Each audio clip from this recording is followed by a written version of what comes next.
Tonight on It's the Law, the Georgia Supreme Court ruled in favor of the Ku Klux Klan. The group applied to participate in the state's Adopt a Highway program, wanting to clean up a portion of the road. GDOT denied the application because of the organization's history and the possible unrest it may lead to. Let's bring on our attorney, Jay Davis, to talk about this a little bit more. So, Jay, should it matter your organization's history if you're trying to do some community service out here?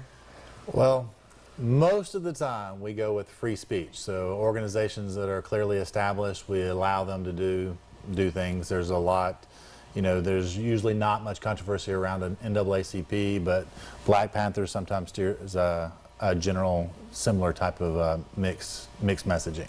So here, the state is going to plant a sign along the highway that says Ku Klux Klan. Mm-hmm.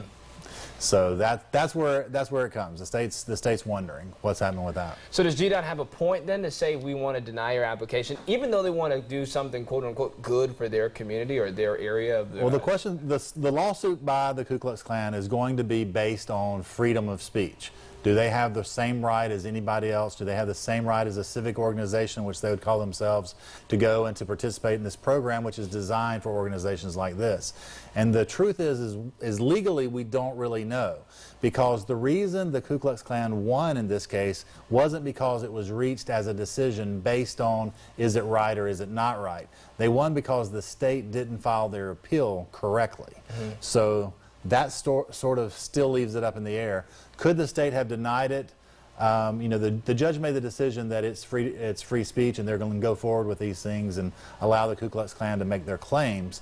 The state would have liked to have won and just stopped it all at that level. Well, they didn't.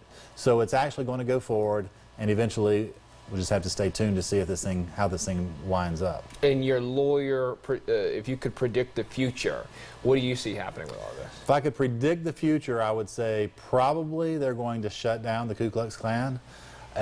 Constitutionally, I think there will be an error, because I do believe that unless their charters or something are changed so that they're not considered, what freedom of speech generally protects is speech that people don't like. It gives people who want to say something that's offensive or people are offended by, it gives them the right to say it anyway. So I think constitutionally the Ku Klux Klan is on solid ground.